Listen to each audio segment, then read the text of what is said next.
Imhotep, founder of the African History Network, host of the African History Network show. I'm a talk show host, researcher, lecturer, writer, and historian.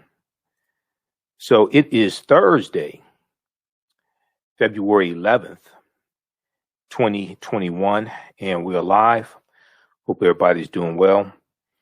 So I wanted to come on and do an overview of the online course that I teach, the 8-week online course that I teach, Ancient Kemet, the Moors, and the Maafa, Understanding the Transatlantic Slave Trade, what they didn't teach you in school. Okay, so a lot of people have been asking, what am I going to do for African American History Month?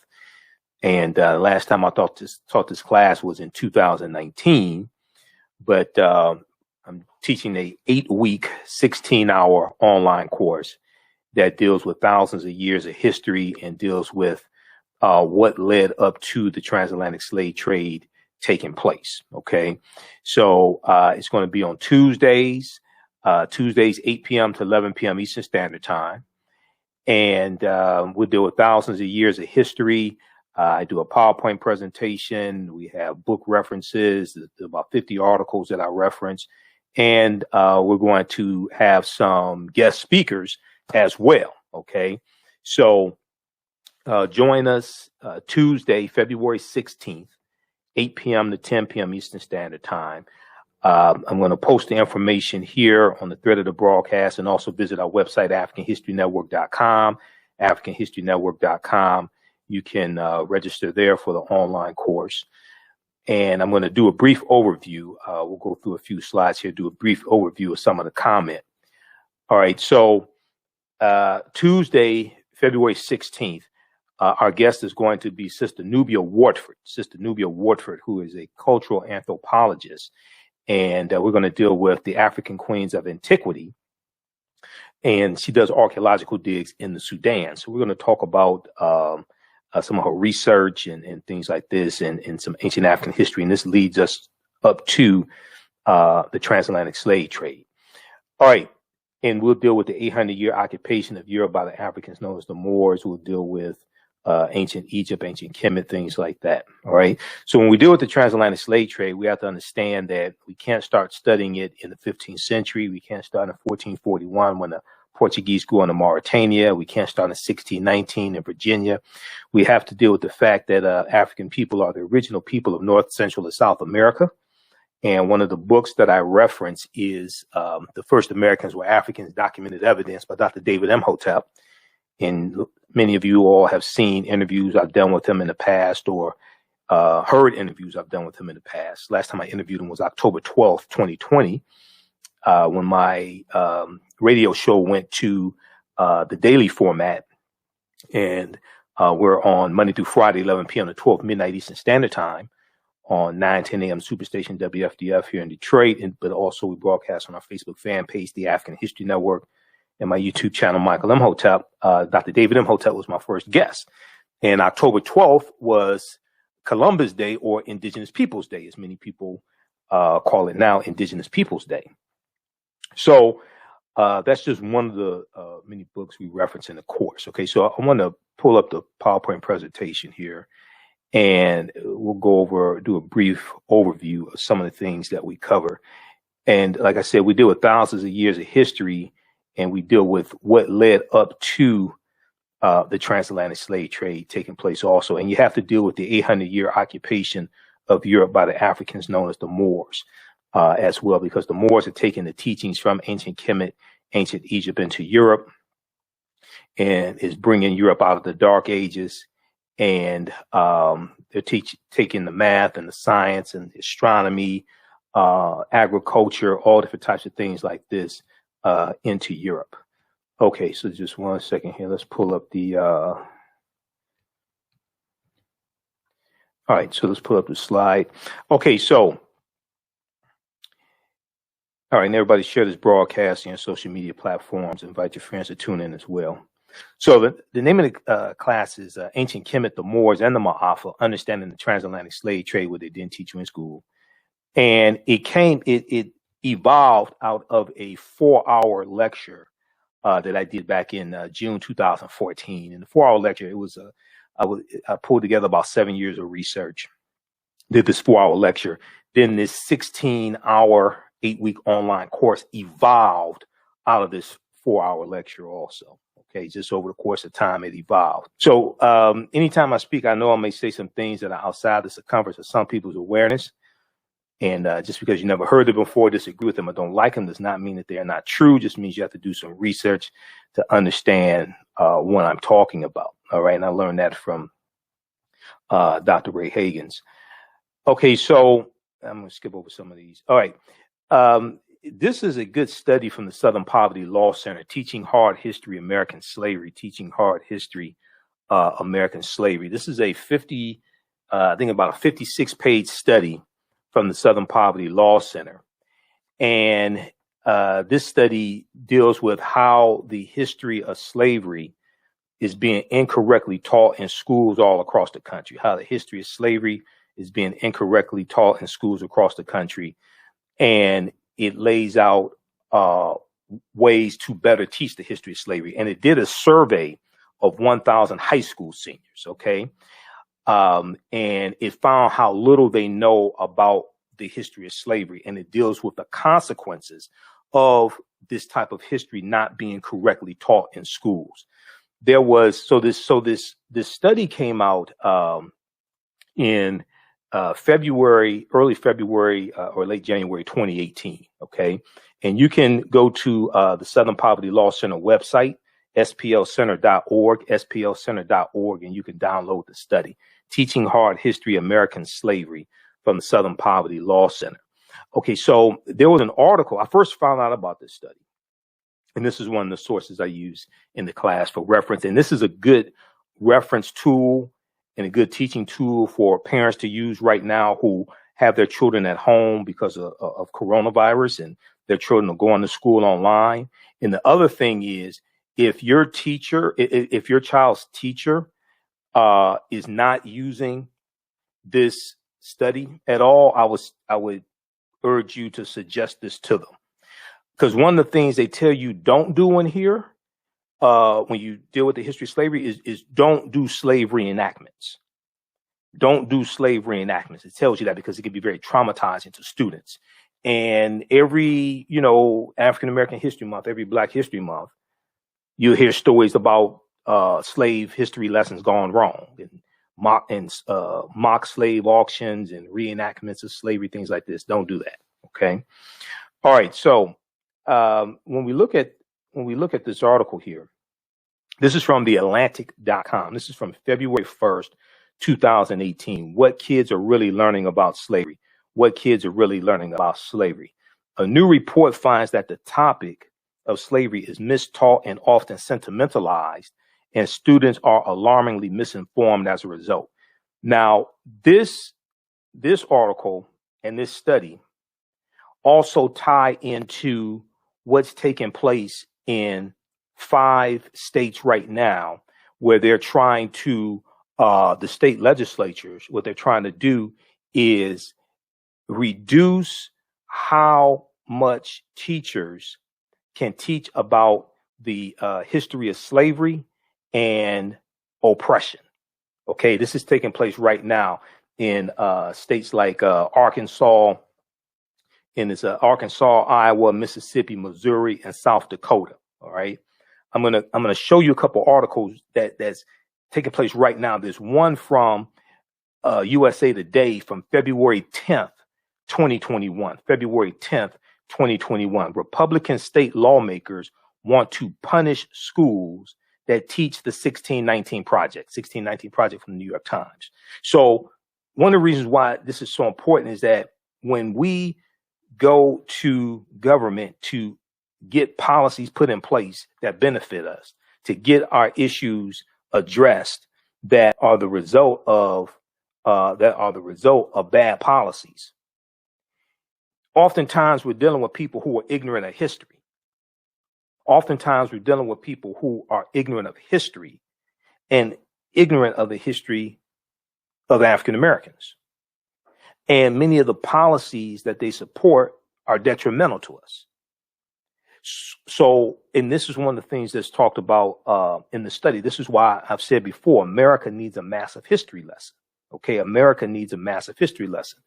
So if we look at the study here quickly, so a new report released by the Southern Poverty Law Center's Teaching Tolerance Project points to the widespread failure to accurately teach the hard and nuanced history of slavery, the history of American slavery and enslaved people. Collectively, the report finds that slavery is mistaught, mischaracterized, sanitized, and sentimentalized, leaving students poorly educated and contemporary issues of race and racism misunderstood. Contemporary issues of race and racism misunderstood. So what happens is, if this misunderstanding of history, race, and racism are not corrected, then they become adults who have children, adults who go off into their careers. They become doctors, attorneys, police officers, judges, politicians, president of the United States, what have you. Okay? Ignorant of history. So let's continue. So in what is described as the first analysis of its kind, Teaching Tolerance conducted online surveys of 1,000 American high school seniors and more than 1,700 social studies teachers across the country. The group also reviewed 10 commonly used history textbooks, 10 commonly used history textbooks, and examined 15 sets of state standards to assess what students know, what educators teach, what publishers include in these textbooks and the teaching material, what publishers include, and what standards require vis-a-vis slavery. So among the 12th graders surveyed, there were 1,000 12th graders or high school seniors surveyed in this study. Among 12th graders, only 8% of 12th graders surveyed could identify slavery as the central cause of the Civil War. Only 8% of high school seniors surveyed could identify slavery as the central cause of the Civil War. Fewer than 1/3 or 32% of high school seniors surveyed correctly named the 13th Amendment as the formal end of U.S. slavery, with a slightly higher share, 35%, choosing the Emancipation Proclamation of January 1st, 1863.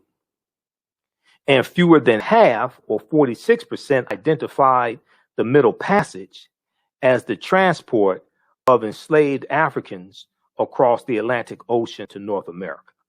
So it's showing how little they know about the history of slavery, and something that is probably true for the majority of them is they weren't taught this history by their parents. For majority of them, they probably were not taught this history by their parents, and it's a good chance their parents don't know this history. All right. Now, if we compare this, if we look at what's going on, right now, we see there was an article. I talked about this on my show in the last couple of weeks. There's an article here from news1.com. Republican proposed bills want to prevent teaching students about injustice. This is from February 5th, 2021, news1.com. Republican proposed bills want to prevent teaching students about injustice. Bills in several states want to limit teaching about racism and oppression, adopting the framing of the debunked 1776 Commission report. Now, I posted this article on our Facebook fan page, the African History Network. So if you follow us there, some of you may have seen it. It got over 1,000 likes. Actually, got way more than 1,000 likes. Got hundreds of comments.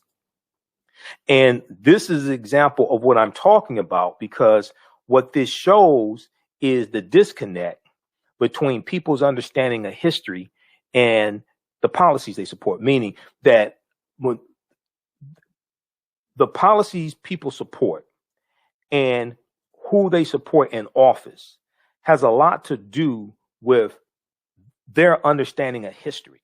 and how we got to this point, the laws and policies put in place to bring about the conditions that we're dealing with today. Okay. Many people who are ignorant of history, for instance, we saw that Donald Trump vetoed, when he was in office, he vetoed the National Defense Authorization bill, National Defense Authorization Act, about a $741 billion bill. Part of the reason why he vetoed it was because it called for the renaming of military bases that were named after Confederate generals and Confederate soldiers. These were traitors to the Union. These were people who took up arms against the Union and committed treason against the Union based upon Article 3, Section 3 of the U.S. Constitution. They wanted to protect slavery. They wanted to protect their way of life. They took up arms against the Union. Okay. Incidentally, February 9th, 1861, I talked about this on my show a couple of nights ago. February 9th, 1861, Jefferson Davis of Mississippi was elected president of the Confederacy, the Confederate States of America. Okay. The traitors who seceded from the Union. They're going to, the Civil War, February 9th, 1861, 2 months before the Civil War starts April 12th, 1861, with the attack on Fort Sumter in South Carolina. So February 9th, 2021, 160 years later, and Jefferson Davis wanted an insurrection because the Civil War hasn't started yet in February. You have a few states that have already seceded from the Union, starting with South Carolina, December 20th, 1860. But the Civil War hasn't started yet. Jefferson Davis wants an insurrection against the U.S. government.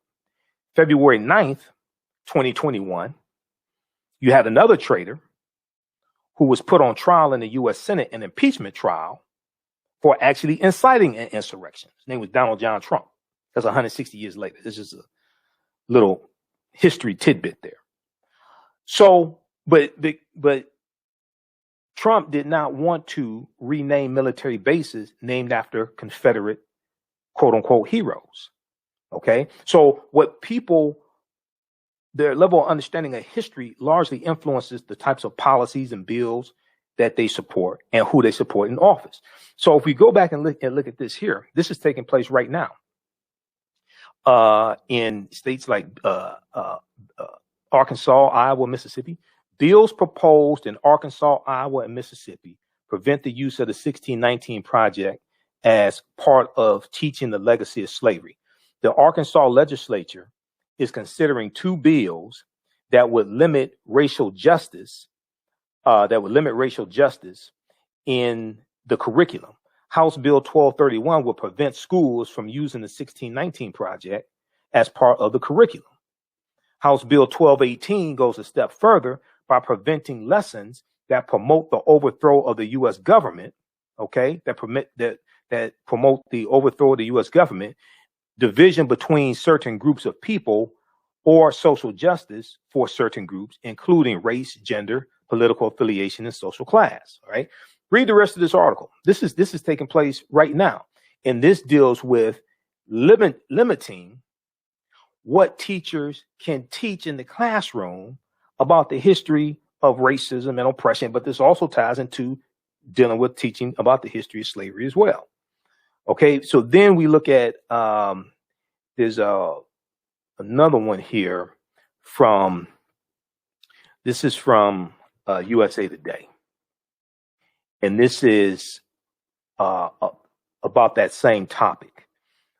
This is from February 10th, 2021. February 10th, 2021. Republican state lawmakers want to punish schools that teach the 1619 Project.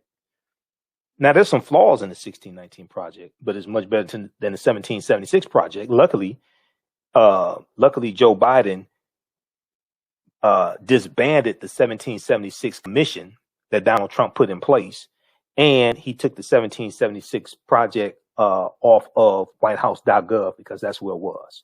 So luckily, because the 1776 Project, what it does is one of the things it does is distorts the history of slavery in this country. Republican state lawmakers want to punish schools that teach the 1619 Project. Okay, and then it talks about how lawmakers in several state houses this year want to stop lesson plans that focus on the centrality of slavery to American history, as presented in the New York Times 1619 project, previewing new battles in states over control of civics education. Republican lawmakers in Arkansas, Iowa, Mississippi, Missouri, and South Dakota filed bills last month that, if enacted, would cut funding to K through 12 schools and colleges that provide lessons derived from the award-winning project.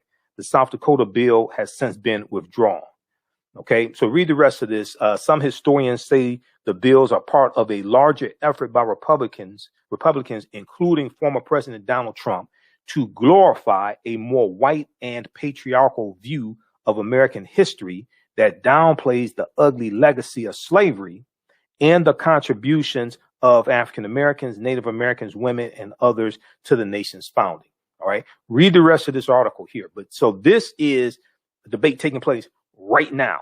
This is a fight right now, and it's a fight over trying to control and downplay the legacy of slavery and and downplay racism and oppression in this country, but they're attacking what's being taught in schools, okay, to facilitate this. Once again, this is why the study from the Southern Poverty Law Center is so important. It's not perfect, but it's a lot better than what they're teaching. Teaching hard history, American slavery. Teaching hard history, American slavery. Okay, so if we go back to the slide, how's everybody doing? So I'm doing thanks to those who are joining us.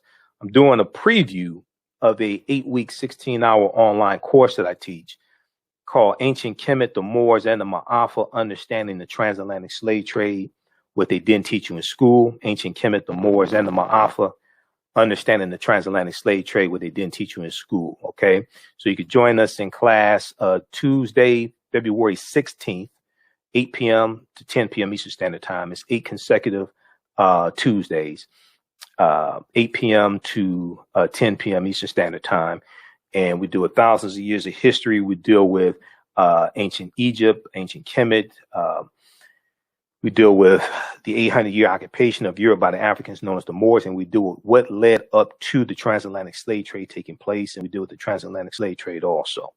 All right. So as soon as you register, we posted the link here.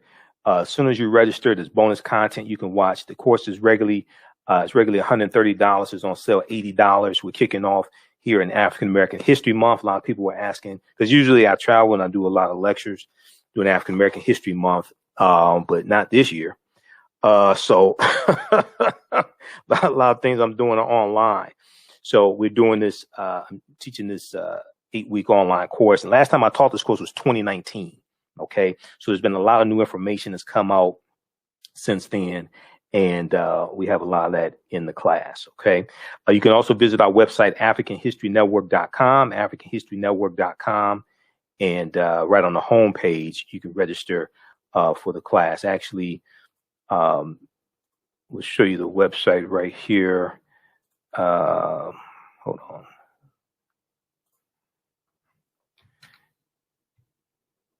Let's see here. Just a second. Actually, we'll show you the website here.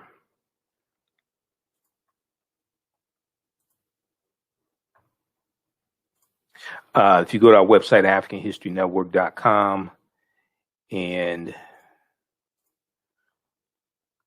turn this on here. Right on the home page, if you just scroll down, you'll see information about my radio show. I'm on Monday through Friday, 11 p.m. to 12 midnight, and Sundays, 9 p.m. to 11 p.m. Also download the iHeartRadio app. You can listen to audio podcasts of our shows there. But we're on live here on Facebook and YouTube for the show also. So we have information here for the online course. And just click right here for register. And it takes you right here. And then just click right here for enroll. And then as soon as you enroll, you'll be able to join us Tuesday, February 16th, and there's bonus content that you can watch also, because you'll be able to watch the class from this past Tuesday, February 9th, and then you'll be able to join us each week. All the shows we do the class live, and then all the shows are recorded. You can go back and watch them over and over again. You can watch them on demand. So we do the class live. You can chat in class. You can ask questions in class with the live chat, and you can watch from around the world. All the shows are archived. You can go back and watch over and over again. Some people can't attend, during the class time. They're at work, what have you. Watch whenever you want to. That's fine. I'm not going to take attendance. I'm not going to call your mother if you don't show up to class. Okay. So you don't have to worry about that. All right. So let's continue here. I want to go back to the PowerPoint. Okay. Shaonika said, I can't wait for class Tuesday. So our guest in class Tuesday, February 16th, is going to be cultural anthropologist Sister Nubia Wartford. I've already talked to Sister Nubia Wartford. She's agreed to speak to the class. She does archaeological digs in the Sudan. Okay. And we know there are twice as many pyramids in the Sudan as there are in Egypt. The lower portion of Egypt and the upper portion of the Sudan in ancient times, that was Nubia or Ta-Nehesi. Okay. So we're going to deal with one of the things we'll talk about are the African queens of antiquity. And we'll talk about some of her archaeological digs, because we deal with a lot of archaeological discoveries in the class, and we deal with understanding how these different archaeological discoveries are causing scientists and anthropologists to have to push the timelines back. Okay. I'm going to talk about that here in just a minute, but this is just an overview of the class. And these are some of the slides I actually use in the class as well, because we do a PowerPoint presentation. Okay, so read this article here from theatlantic.com. What are kids really learning about slavery? What are kids really learning about slavery? Okay, so I'm going to skip past some of this here. Okay, so some of the things we deal with in the class, what was the transatlantic slave trade? What were some of the events leading up to the transatlantic slave trade starting? You have to look at things chronologically, okay? Historical events don't happen in a vacuum. They are the culmination of a sequence of smaller events that take place that lead up to a larger event happening. One of my teachers, Professor Kabahayawatha Kamene, who you see in the Hidden Colors documentaries, and we're in a couple documentaries together, also in the Black Friday series, and then we're also in Black Friday series from Director Rick Mathis. So shout out to Rick. And we're also in Elementary Genocide Part 3 from Director Raheem Shabazz. Professor James Small and Professor Kabahayawatha Kamene were in that in Part 3. One of the things Professor Kaba says is, to understand the existence of something, you must first understand the pre-existence of existence. To understand the existence of something, you must first understand the pre-existence of existence. Okay, so this is why we deal with things chronologically, and we go back into ancient Africa to deal with this. All right, so what were some of the events that led up to the transatlantic slave trade starting? What role did Christopher Columbus play? Columbus is central to the transatlantic slave trade. He did not create it, but he's central to the spread of it. Columbus and his 4 voyages, and he never came to the land that we call the United States of America. So people need to stop this. Some people need to stop this. Columbus discovered America. When he goes on his 4 voyages, and I'll show you where he went in a few minutes, he never came to the land that we call the United States of America. The closest he came here was Cuba, which is about 90 miles away. All right. But he lays the foundation. He helps to lay the foundation for slavery, racism, capitalism, the exploitation of indigenous people. And so Columbus is a central figure that we have to study, as well as Right Reverend Bishop Bartholomew de las Casas, because de las Casas went on some of the voyages that Columbus went on. And de las Casas kept a diary. Those diaries were turned into 2 books. Tears of the Indians was one of them. I read both books back in college from Bartholomew de las Casas. But de las Casas, in about 1517, goes to the King of Spain, and it basically tells him that the indigenous people, or what we would call Native Americans, they have suffered enough because of the atrocities inflicted upon them by the Spanish and enslavement and killing them, things like this, and them being killed by disease, and that they should exclusively enslave African people. This is about 1517. And about 1518, the King of Spain signs the Asiento, which gives licenses to these other European nations to to import Africans into Spanish territories so they can be enslaved. Okay, the Asiento. We'll talk about the Asiento in class, the Asiento de Negros. That's extremely important because the port, not to make this long, okay, but this is a preview. I'm about to teach a class. The Portuguese were the first ones involved in the transatlantic slave trade in 1441, basically, right about 1441. But the Portuguese, the Spanish are going to be right behind the Portuguese, okay? And different European nations get involved in the transatlantic slave trade at different times. Okay, a lot of times, we think that they just all jumped in all at the same time. No, that's not what happened. But you have to understand the history of the Moors, and the Moors being in Europe, and all this, in these conflicts between these African Moors and Europeans. This is going to lead up to the transatlantic slave trade happening. And really, when you study it, I mean, Europeans are getting revenge on the Africans in the transatlantic slave trade. One of the mistakes that we make is a lot of people think that in the mid 15th century, when this transatlantic slave trade starts, a lot of people mistakenly think this was the first time that Europeans came in contact with African people. No, Africans, they were already in Europe for hundreds of years. I'm just talking about from 711 AD to 1492, just that period of time. Yes, they were in there even before then, but just that period of time for 711 to 1492 is a crucial period of time. Two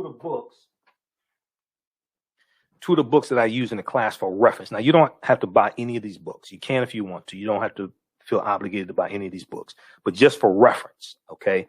Golden Age of the Moor, edited by Dr. Ivan Van Sertima. Golden Age of the Moor. And Renoko Rashidi has an essay in here. Dr. Jose Pimenta Bay, Dr. Wayne Chandler, Jan Carew, Dr. John G. Jackson. They all have essays in here. Golden Age of the Moor. This is probably one of the best books dealing with the history of the Moors in Europe and what's basically known as medieval time. And then this in here from Renoko Rashidi, Black Star, the African Presence in Early Europe. Black Star, the African Presence in Early Europe. This is a fantastic book from Renoko Rashidi. Okay, so those are just two books that I use as reference. All right, you don't have to, if you don't buy any of the books, you'll still be able to follow along in class and learn in class. All right. Let me post them. How's everybody doing? Okay, we got John Ray, Shaonika, just a few of the people watching. All right, and we'll post the information here. You can register for the online course. So it meets Tuesdays, 8 p.m. to 10 p.m. Eastern Standard Time.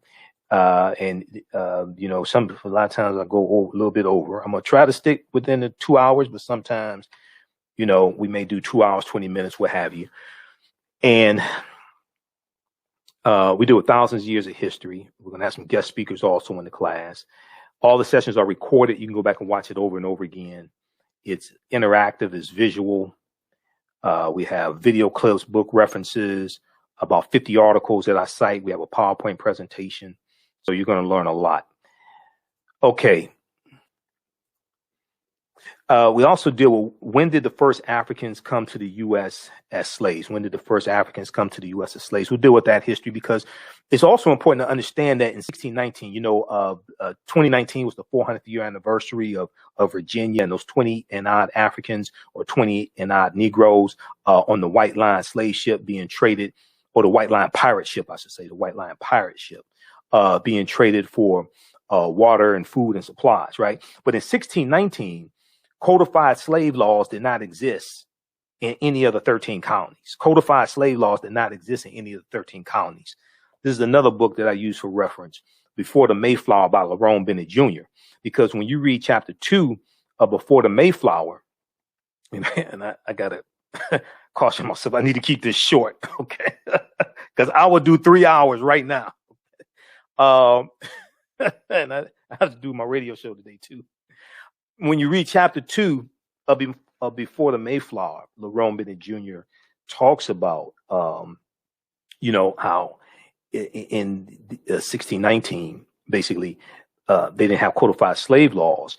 But also in the back of the book, he has a landmarks and milestones, filling with history, landmarks and milestones. Okay, this is the 6th edition of Before the Mayflower by Lerone Bennett Jr. You see, I've had my copy for for years. Okay, it's a beat up copy.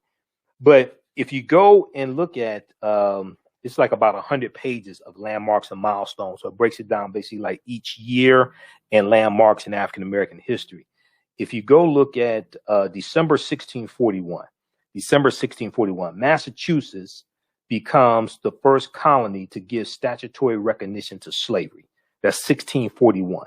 Other colonies followed: Connecticut in 1650, Virginia in 1661, Maryland in 1663, New York and New Jersey 1664, South Carolina 1682, Rhode Island and Pennsylvania 1700, North Carolina 1715, Georgia 1750.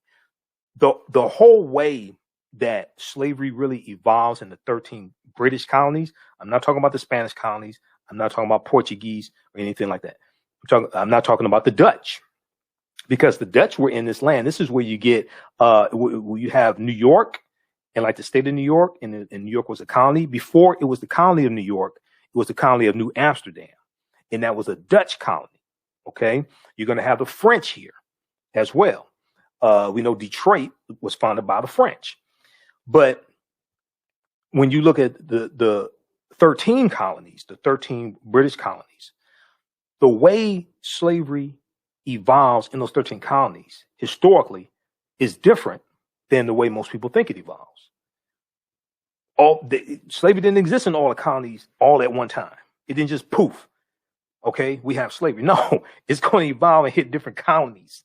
Okay, so in those first 20 and odd Africans, they're going to be put to a form of indentured servitude and released after about 3 to 5 years or so.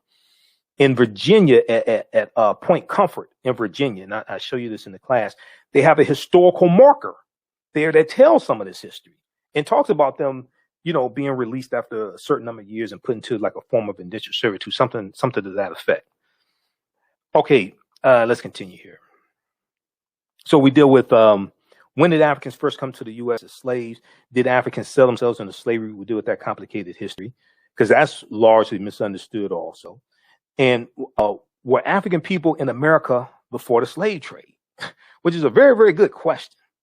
Because when you read, you study like, not just they came before Columbus, but the first Americans were Africans, documented evidence by Dr. David Imhotep. We were here in this land going back at least 51,700 years.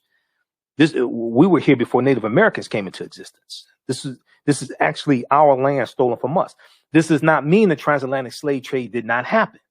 Okay, some people jump off the deep end and say, well, because African people were already here, the Khoisan were here, there was a presence of ancient Kemet, because we were already here, that means the transatlantic slave trade did not happen. No, different thing. All these things take place, and African people migrate and travel at different periods of time for different reasons. Sometimes it's forced migration. Sometimes they're captured. Sometimes they have to leave because of weather conditions or vegetation dries up or what have you. Sometimes they leave because they are exploring. It depends. So you have to understand like a chronology of history of like the last 50,000 years of history, 60,000 years of history, as opposed to just the last 500 years of history. If you just look at the last 500 years of history, then you just think, oh, okay, we came here because we were captured, okay, and conquered and shackled and chained by Europeans. You look at the last 50,000 years of history, you look at, we were here in this land before there was anybody else here, before there was anybody who we call Native Americans, because the Native Americans are the offspring of an intermixing of Africans who were already here and Asians who come to this land around 3000 BC, and they intermix, and their offspring are who we call Native Americans. But the other thing is, and Dr. David Imhotep talks about this in his book, and there's others that deal with this also. The other thing is, there are groups of Africans here when European settlers come here. You talk about in 1607, you talk about the British coming in like 1607. And a lot of those different groups of Africans get reclassified as Native Americans. So that's one of the ways our populations were absorbed. A lot of those groups of Africans get reclassified as Native Americans, but then you don't know it. You know, Dr. Jose Pimenta Bay talks about, I interviewed him back in 2010. He was one of my first interviews I did when I started the African History Network show. And he has an essay in Golden Age of the Moor. And he used to, he teaches classes on the history of Moors at, I know he was doing it at Temple University. Then he went to Berea College in Kentucky. So I need to reach out to him. It's been a few years since I've talked to him. But he teaches classes on the history of the Moors. And one of the things he talks about is if you don't know the names that your people have had throughout history, you won't know how to find yourself in history. If you don't know the names your people have had throughout history, you won't know how to find yourself in history. You hear about Carthaginians or Phoenicians and don't know those are African people. Okay. You hear about Nubians and may not know those are African people, or you hear about Ethiopians. Okay. Because when the Italians invaded Ethiopia in fought against Menelik II, you had the Battle of Adwa in about 1896. The Ethiopians, these African people, beat the Italians so badly, the Italians lied to the world and said that the Ethiopians were white because they didn't want the world to know that they were beaten by these African people. Okay. So if you don't know the names that you've had throughout history, you won't know how to find yourself in history. When you talk about Moors, where you talk about, some people are still confused and think Egypt is part of the Middle East, or ancient Egyptians were white or something like that, or brown-skinned Caucasians, right? Okay, so, all right, let's continue here. So we do with the 800-year occupation of Europe by the Africans known as the Moors, shocking archaeological discoveries that are causing experts to rethink everything.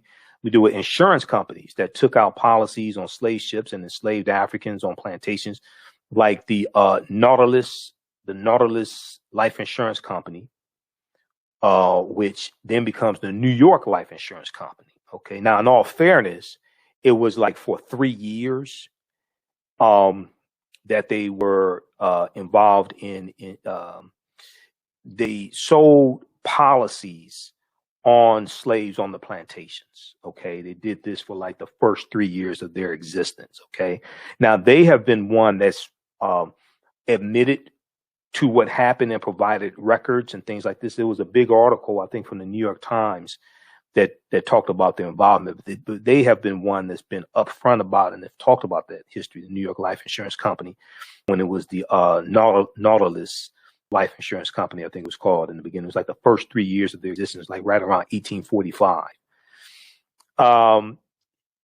We do with shocking archaeological discoveries that are causing experts to rethink everything. Freemasonry, America and the Founding Fathers. Freemasonry, America and the Founding Fathers. Origins of the term America and more. So there's a lot that we do. This is just a brief overview of what we deal with in the class. Let me skip through some of this. I got to skip through some of this. Okay. So this is Dr. David Imhotep. He wrote the book, The First Americans Were Africans, Documented Evidence. His book is backed up by 7 peer-reviewed articles and 713 footnotes. And his book came out in 2011. All right. I have to check with him because his new book should be out any month now. Last time I talked to him, he was working on the bibliography. He was trying to get the bibliography done. But on page 14 of his book, he lays out 13 different disciplines. And he deals with a discovery in Allendale County, South Carolina in 2004, done by Dr. Albert Goodyear. And this discovery, they found 13 types of evidence to show an African presence in the territory we call South Carolina, going back at least 51,700 years. So they found artifacts, architecture, campsites, carvings, Egyptian writings, footprints in lava, genetic M174 D haploid groups, dealing with DNA and genetics, linguistics, skull, skeleton structures, and tools. Okay. They found 13 different types of disciplines fairly documenting an African presence in the land we call South Carolina, going back at least 51,700 years ago. These were the Khoisan. The Khoisan have the oldest DNA on the planet. They're the ancestors to the Ainu and the Tues. They go all around the world. They come from southern Africa, the Khoisan. His book is also backed up by 713 footnotes as well as 7 peer-reviewed articles. Now, this is Dr. Albert Goodyear. There's a picture of him. He happens to be a white archaeologist. He's a professor at the University of South Carolina. This is an article from 2004 from ScienceDaily.com. Okay. And ScienceDaily.com is a scientific website. They have scientific discoveries, archaeological discoveries, things like this. So this is an article from 2004. The article is still there. It's called New Evidence Puts Man in North America 50,000 Years Ago. New Evidence Puts Man in North America 50,000 years ago. And it talks about Dr. Albert Goodyear's discovery. Okay. Here is a summary of the article. It says radiocarbon tests of carbonized plant remains where artifacts were unearthed last May along the Savannah River in Allendale County by University of South Carolina archaeologist Dr. Albert Goodyear indicate that the sediments containing these artifacts are at least 50,000 years old, meaning that humans inhabited North America long before the last ice age. Okay. Now, this is before Native Americans even come into existence. So these were the Khoisan. So you can check this out. You don't have to take my word for it. Proper documentation in all conversation. You don't believe a word that I say. This is something that you hear me say in my presentations and Facebook broadcasts, on my radio show, in the class also. You know, I'll provide you with the research. I'll provide you with the evidence. You can go research this yourself. You don't believe a word that I say. Okay, this was a monumental discovery. This is from 2010, February 2010. This is from New York Times. All these archaeological discoveries, a lot of them you'll read about National Geographic, New York Times, Washington Post, NBC News, NBCnews.com. They'll have them on the website. Now on MSNBC, you won't see a lot of these discoveries, but on in different news outlets, their websites, you'll read about these discoveries. Okay, and these discoveries are taking place basically every month, if not more frequent. This deals with this is from February 2010. On Crete, new evidence of very ancient mariners. Okay, so here's an excerpt of what this article said. This is an excerpt of this discovery. Okay, from the article. Stone tools found on the Greek island of Crete. Over the course of 2 summers, they did excavations on the Greek island of Crete. And archaeologists say that these stone tools are at least 130,000 years old. Archaeologists say these stone tools are at least 130,000 years old, which is considered strong evidence for the earliest known seafaring in the Mediterranean and calls for rethinking the maritime capabilities of pre-human cultures. So, Runoko Rashidi, Dr. Charles Finch, other African-centered scholars have been saying for years that at least 130,000 years of our history is missing. When these archaeological discoveries like this take place, and we talk about a lot of them in the class, when these archaeological discoveries take place, the scientists, the paleontologists, the archaeologists, etc., they say we have to rethink everything, and they have to push the timelines back. They have to push the timelines back. They start talking about how all of these things are much older than we think. Remember, Juvenile had the song like back in 1999, back that thing up. They keep having to back that thing up. They keep having to back the timelines up. When you read these articles about these studies, it says Crete has been an island for more than 5 million years, meaning that the tool makers must have arrived by boat. So this seems to push the history of Mediterranean voyaging back more than 100,000 years. They have to back that thing up. They have to back the timelines up. They say, wait a second, hold on. Humans were sailing 100,000 years before we thought they were sailing. Specialists in Stone Age archaeology say, Mediterranean voyaging back more than 100,000 years, specialists in Stone Age archaeologists say, previous artifact discoveries had shown people reaching Cyprus and a few other Greek islands, and possibly Sardinia, no earlier than 10,000 to 12,000 years ago. So they have to push the timelines back. They're saying, wait a second, humans, it appears, were sailing 100,000 years prior to what we thought.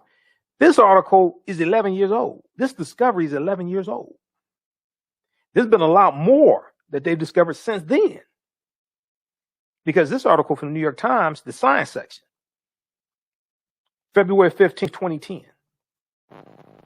Okay. All right. So you can check it out. That's just a sample of some of the archaeological discoveries we did with. Because what we're going through, we build a foundation, a historical foundation, to better understand what's coming in the class and better understand history and these archaeological discoveries, and deal with a chronology of history. That's extremely important. A chronology of history, and understand cause and effect. Okay, so very quickly here, let me see. It was just a couple other things I want to show you. Let's look at.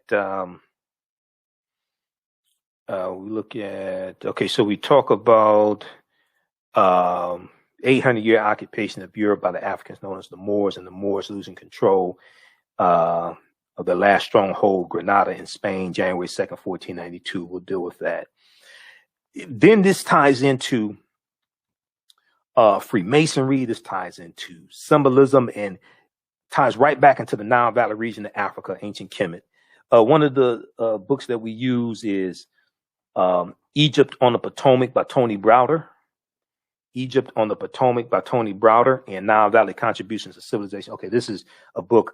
When I was doing my lectures dealing with the history of St. Patrick's Day, I had to study Irish history to get a better understanding of St. Patrick's Day. So this is one of the books that I read, the Everything Irish History and Heritage book, because I've done lectures dealing with the history of all the European holidays we've been taught to celebrate, Christmas and Easter, St. Patrick's Day, things like this. So that's dealing with Irish history. That's not the book I'm looking for. The book I'm looking for is Nile Valley Contributions, right here. Nile Valley Contributions to Civilization. This is another book we use in the class, Christianity Before Christ by Dr. John G. Jackson. That's another source. But this is what I was looking for. Nile Valley Contributions to Civilization and Egypt on the Potomac by Tony Browder. Once again, you don't have to buy any of these books. If you have them, some people may have these books on their shelves. I'm going to show you some stuff in here. Nile Valley Contributions to Civilization is going to blow your mind. All right. So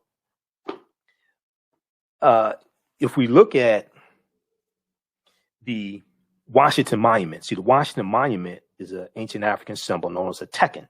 The Greeks called it an obelisk, and it's a symbol of resurrection, coming from the story of Osar, Osset, and Heru. The Greeks called them Osiris, Isis, and Horus. And In ancient Kemet, ancient Egypt, as we see on the left, my left, you'll see it there. There were 1,200 tekenu for plural, in ancient Kemet or ancient Egypt. All right. Let's look at this here. So if we look at Freemasonry, because the Moors are taking the teachings from ancient Kemet, from ancient Egypt, from the Nile Valley region of Africa, they're taking these teachings into Europe when they go in 711 AD. They're teaching this to Europeans. This is where you're going to get the Knights Templar formed during the Second Crusades, 1118 AD. We'll take you through our history, deal with all this, okay? And then the Knights Templars are disbanded. You have a group rounded up in France, October 13th, about 1310 or 1307. And the teachings are going to go underground, resurface as the Yorkshire Rites of the Freemason, the Rosicrucians, these different secret societies or societies with secrets, as Tony Browder calls them. And then Freemasons are coming to this land that's going to be called the United States of America. So you have those teachings coming here as well. And you say like George Washington, okay? 56 signers of the Declaration of Independence were Freemasons. So if we look at this right here, this is from page 18 and 32 of Egypt on the Potomac by Tony Browder. The word Mason is derived from the Latin words mass and sun. The word Mason is derived from the Latin words mass and sun. Mason means child of light and expresses the desire to pursue light, which is a metaphor for the sun, which symbolizes knowledge. Okay. All of this is connected. All of this is connected. Coming out of the Nile Valley region of Africa, and Africans travel into Central Africa, they travel into West Africa, they circumnavigate the globe, they take these teachings with them. People come into Africa and learn these teachings. All of this stuff is connected. So the term child of light or sons and daughters of light was first used to identify students who had completed 42 years of study in the temples of ancient Kemet. Many Masonic temples were modeled after the temples of Kemet, places where light or knowledge was imparted in a series of steps or degrees. So when you go to a liberal arts college, in the liberal arts, we're going to see that originate in ancient Kemet. When you go to a liberal arts college, you go to college in general, and you get your credentials in a series of degrees, associate degree, bachelor's degree, master's degree, PhD, what have you. This is where that's coming from. You're getting your credentials in a series of degrees. And in ancient times, light was synonymous with knowledge. In ancient times, light was synonymous with knowledge. So the term child of light or sons and daughters of light was first used to identify students who had completed 42 years of study in the lodges, okay, the temples of ancient Kemet. Many Masonic temples were modeled after the temples, places where light knowledge was imparted in a series of steps or degrees. So even today, if you have a child in class and the child is smart, you may say that's a bright child, bright, associated with light, associated with knowledge. That's a bright child. If you watch a cartoon and it may be Doc McStuffins or any of these other cartoons, my daughter likes Paw Patrol, right? I ain't know nothing about Paw Patrol till she started singing the song. Okay. So I never heard of Paw Patrol, but it may be Paw Patrol or it may be older cartoons, Tom and Jerry, things like this, right? And then the cartoon character gets an idea and the light bulb goes off over the cartoon character's head. Okay. That's symbolizing light, symbolizing knowledge. That's ancient. But then also darkness is associated with ignorance. So if you have a child who is not too bright, right? You may say that's a dim child, D-I-M, or dim-witted. That's a dim child, absence of light, Okay, darkness associated with ignorance. When you look at Europe going into the Dark Ages, it's a period of hundreds of years of ignorance, and it's going to be the Africans, these Moors, who go into Europe in 8th century A.D., take the light of ancient Kemet, take the knowledge of ancient Kemet and the Nile Valley region of Africa into Europe to bring Europe out of the Dark Ages. And then the next age is the Renaissance age, which is a new late age of enlightenment. Enlightenment, light, L-I-G-H-T, associated with knowledge, awakening. Okay, so all of this is connected. All right, so very quickly here, how's everybody doing? Okay, so once again, the class meets on Tuesdays, 8 p.m. to 10 p.m. Eastern Standard Time. Ancient Kemet, the Moors, and the Maafa, understanding the transatlantic slave trade, what they didn't teach you in school. We deal with this type of information and a chronology of what leads up to the transatlantic slave trade taking place. You can register for the class at our website, AfricanHistoryNetwork.com, AfricanHistoryNetwork.com. Right on the home page, you'll see the information. Click on register here. It's on sale, $80, regularly $130. We do the classes live on Tuesdays. All the sessions are recorded. So you can go back and watch it over and over again. You can watch from around the world. You don't have to be present in class. You can ask questions in class. We have a live chat. So it's visual. We have the PowerPoint presentation, video clips, book references. There's about 50 articles that I reference, and we're going to have some special speakers as well. So Tuesday, February 16th, 8 p.m. Eastern Standard Time, 2021. Our guest speaker will be Sister Nubia Wartford, who's a cultural anthropologist, and she's going to deal with the African queens of antiquity, and she'll talk about some of the archaeological digs she's done in the Sudan. Okay, and there's more archaeological evidence of ancient Africa and things like this in the Sudan than there is in Egypt. There's twice as many pyramids in the Sudan as there are in Egypt. Okay, so visit AfricanHistoryNetwork.com. To register, and we just posted the link here. And as soon as you register, there's bonus content that you can watch also. And you can watch the class we did this past Tuesday, February 9th as well. All right, so this meets 8 consecutive Tuesdays, okay? All right, so Freemasonry.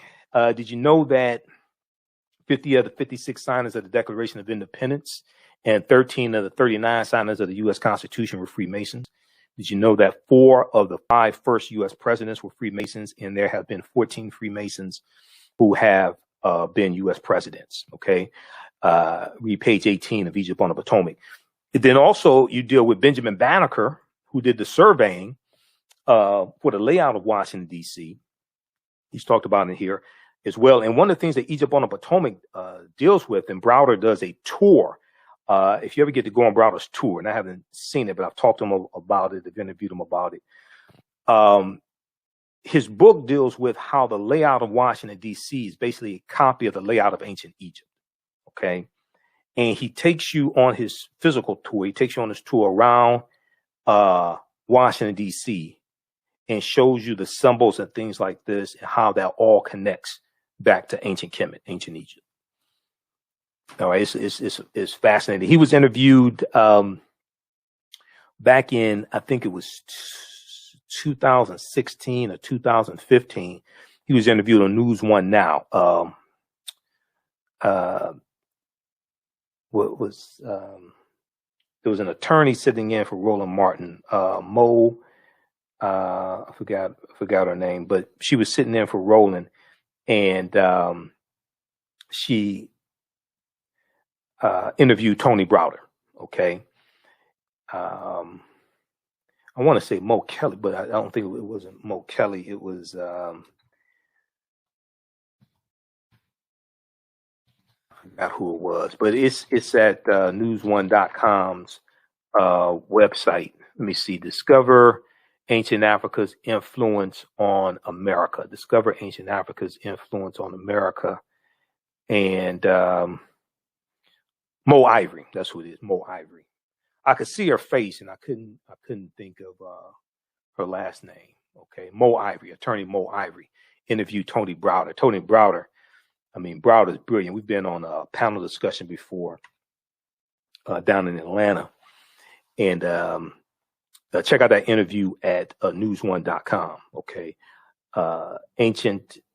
Discover ancient Africa's influence on American federal symbols. All right. Check that out at news1.com. And let me see here.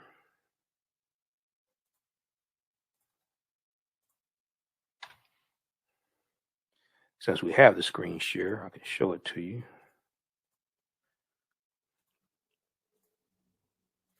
All right, how's everybody doing today?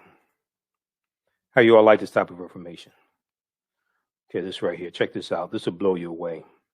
This is from February 13th, 2015, news1.com. They interviewed Tony Browder about Egypt on the Potomac.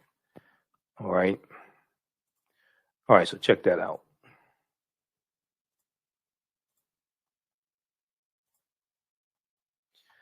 All right, let's continue here. We'll be here for a few more minutes.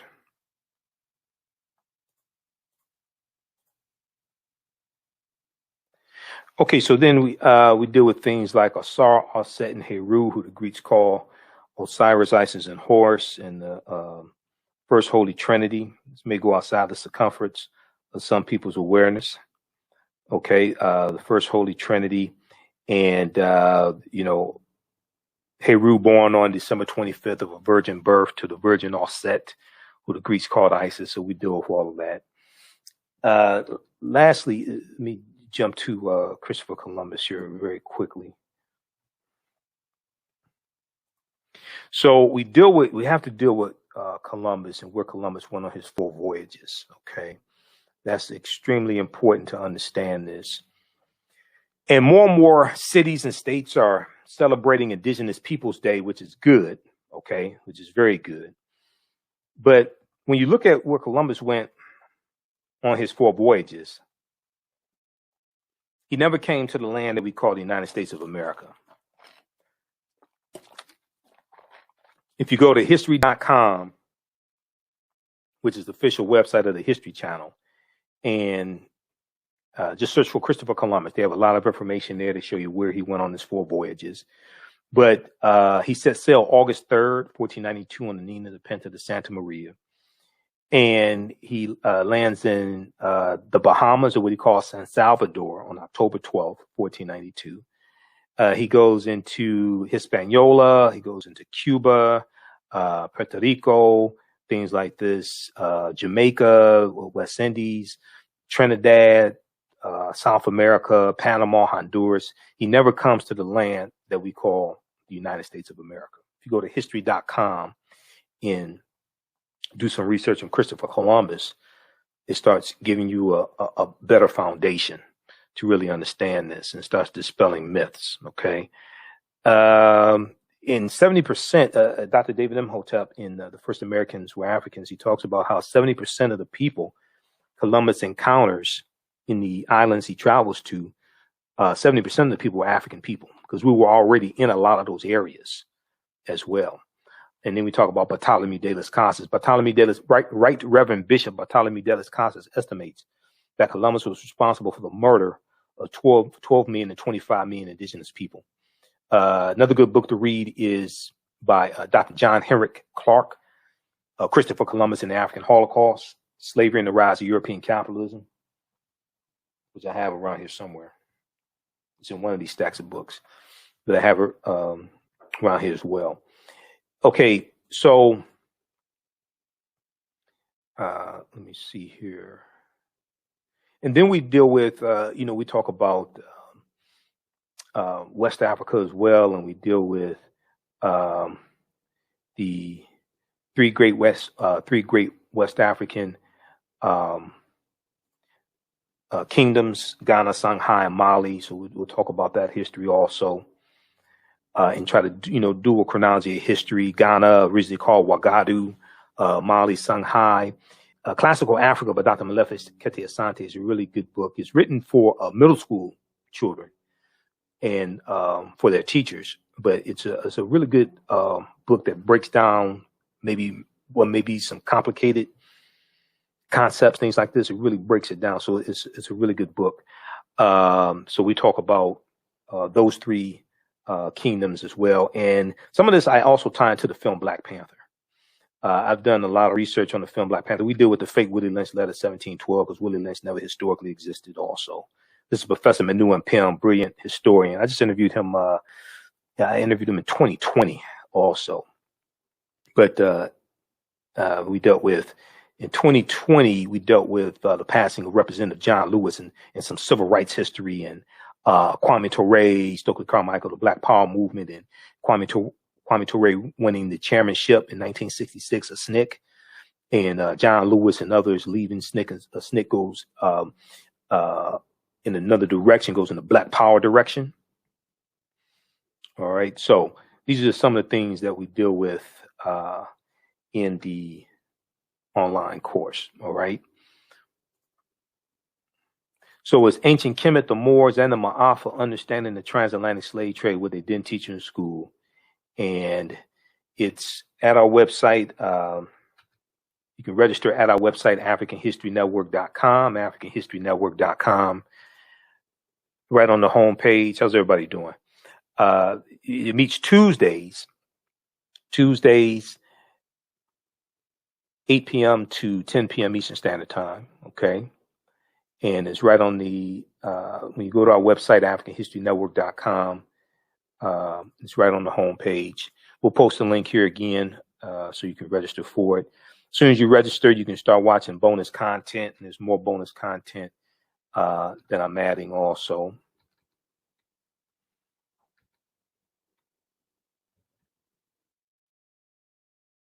Let's see here.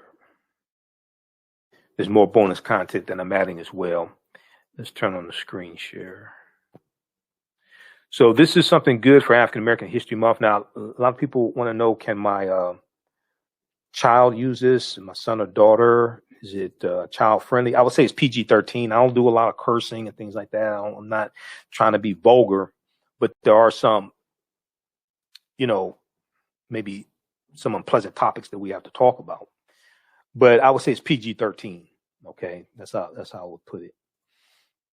So if you go to our website, AfricanHistoryNetwork.com, scroll down, you'll see the information for a radio show. You can read articles that I write here also. I think it may have 50, 60 articles I've written. And then it has information here about the 8-week course. Click right here for register here. It takes you right here, 16-hour online course. And then just click right here for enroll. And as soon as you enroll, you can start watching content. Okay. And you'll be ready for Tuesday. We have bonus content there, but you'll be ready for our Tuesday class of February 16th. Okay. All right. So we'll post a link here. Be sure to listen to the African History Network show Sunday. Well, for 4 years, we were on only Sunday. As of October 12th, 2020, we're on 6 days a week. Okay. So be sure to listen to our show Monday through Friday, 11 p.m. to 12 midnight Eastern Standard Time. Monday through Friday, 11 p.m. to 12 midnight Eastern Standard Time, the African History Network show. And then also Sundays, 9 p.m. to 11 p.m. Eastern Standard Time. We broadcast here on our Facebook fan page, the African History Network, and on our YouTube channel, Michael Imhotep, IMHOTEP. And I'm on also on 9:10 a.m. the Superstation WFDF. I do in Detroit. I do radio here in Detroit also. Okay. All right. So be sure to check that out. And we'll see you all in class. If you have any questions, you can email me, ahnshow@africanhistorynetwork.com, ahnshow@africanhistorynetwork.com. Okay. If you have any questions, ahnshow@africanhistorynetwork.com. Also, if you want to pay through Cash App, because when you go to our website, you can pay through PayPal or a debit card, credit card. But if you want to pay through Cash App, email us also. Okay. And if you, once again, if you can't make it Tuesdays, the shows are archived. We do the show live, we do the class live, and we record the class, so it's archived there. Okay. At the at our online platform, at our online school. It's archived, so you can go back and watch it whenever you want to, over and over again. So if you can't watch it to Thursday or Friday or Saturday or the weekend, you can go back and watch it. That's fine. You don't have to be in class live to watch the class or participate or, get the information. All right. Okay, look, hey, we got to get out of here. Remember, at the African History Network, we focus on educating, empowering, and inspiring people of African descent throughout the diaspora and around the world, because right now it's corrects wrong behavior. Hope you're learning a lot for the month of February, African American History Month, Black History Month. Remember, right now it's corrects wrong behavior. It's not over till we win. Wakanda forever. And we'll talk to you next time. Peace.